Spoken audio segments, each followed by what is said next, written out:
Let me ask you something that might be uncomfortable. Is it responsible to build a life when the world feels unstable? To plan 5 years out, to start something, to study something, to invest in projects and people and ideas when the headlines are loud and the future feels genuinely uncertain? Most people, when they encounter this question, land in one of two places. They either say yes, be practical, stay flexible, but don't overcommit right now, or they say no, don't let fear stop you. Keep going, stay positive. Both answers are wrong.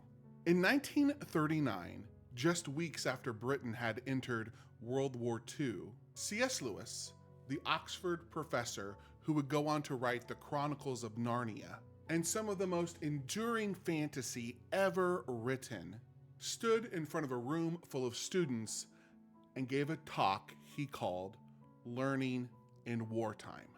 People quote this talk all the time. There are passages that get shared constantly, especially parts about the courage and keep going. But the argument that C.S. Lewis is actually making is stranger than that.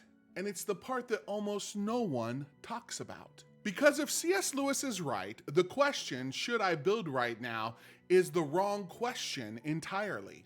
And understanding why changes something.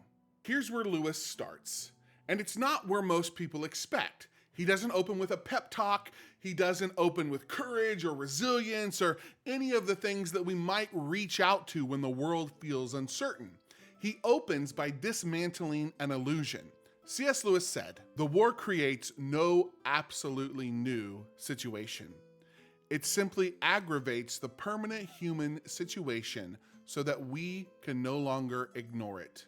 We are mistaken when we compare war with normal life.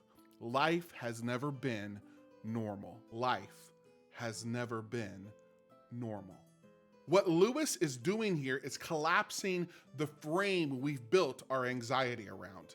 We keep imagining that there was once a stable era, a safe era, a time when building your life made obvious, guaranteed sense. There never was. There were plagues that wiped out a third of Europe, economic collapses, political upheaval. Even in what we call peaceful stretches, people were dying young, losing everything, and living under one kind of threat or another. What changes isn't the danger. What changes is our awareness of it.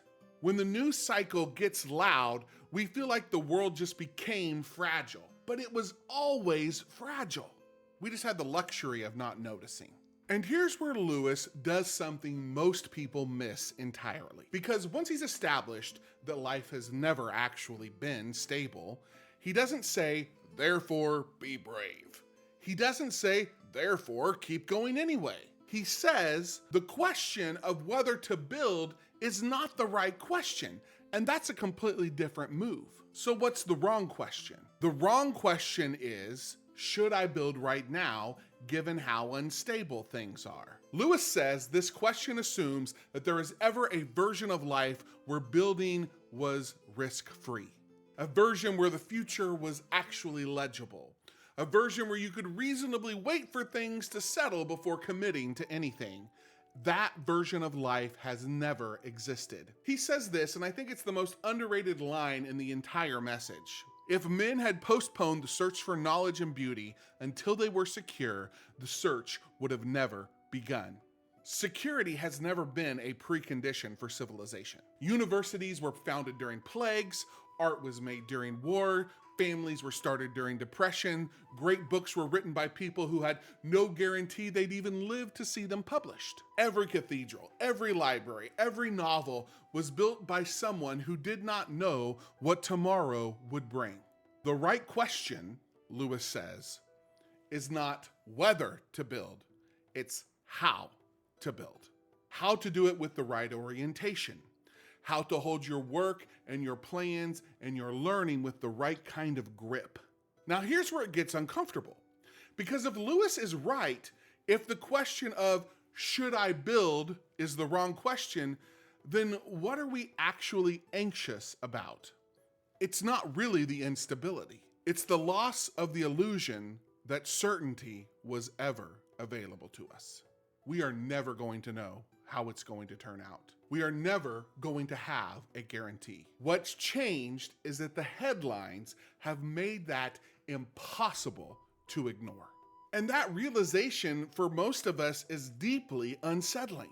But it's also, if you follow the entire way through, strangely freeing. Let me tell you how this has impacted me personally. Right when I decided to launch the Guiding Lantern was literally when we weren't certain that TikTok was even going to be a thing.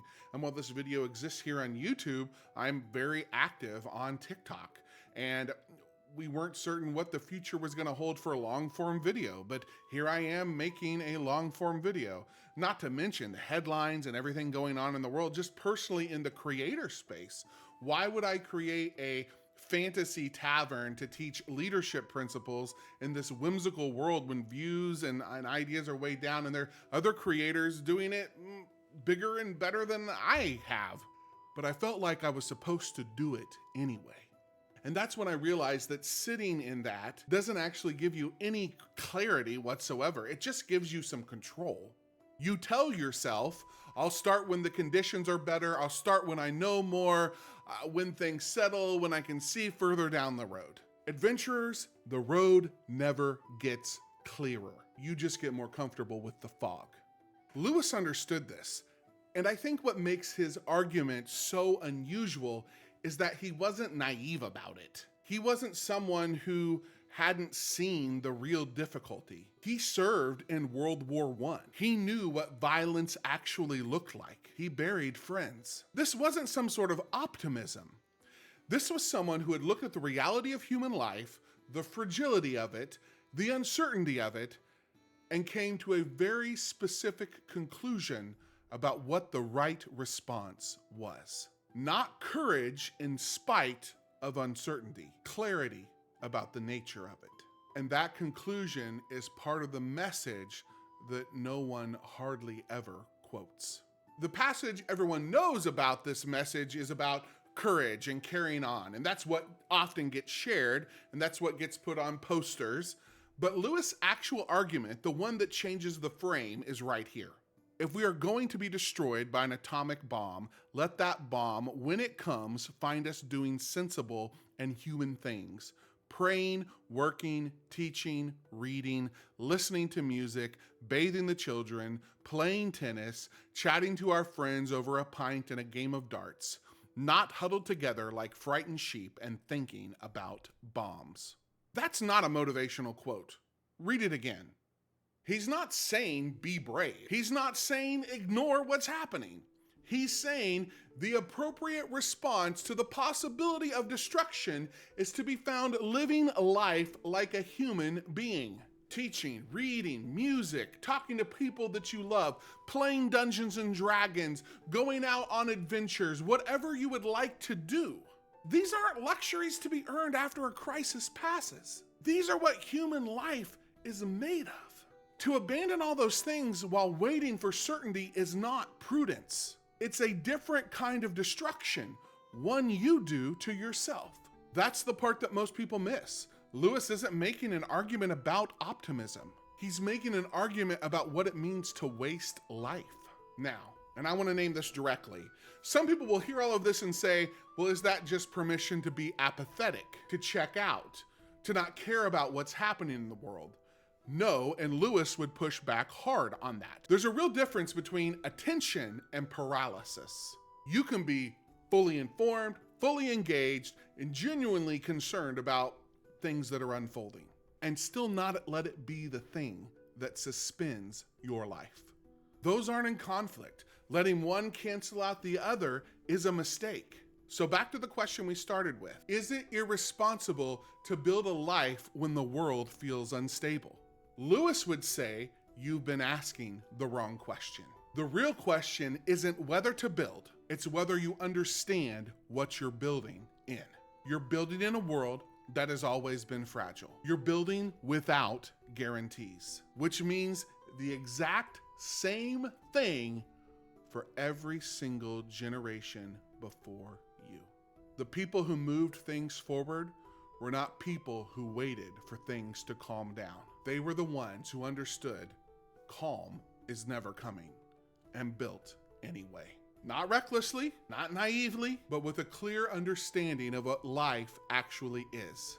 So if you're studying something, the conditions are the same as they've always been. Keep studying. If you're building something, same conditions. Keep building. If you're investing in people, in work, in things that you care about, in creative endeavors, same conditions. Keep going. Not because the world is safe. It never was. And that was never the point. Life has never been normal. Build anyway. My name is Doc. Thank you for joining me here at the Guiding Lantern. And remember, there's always light for the quest ahead.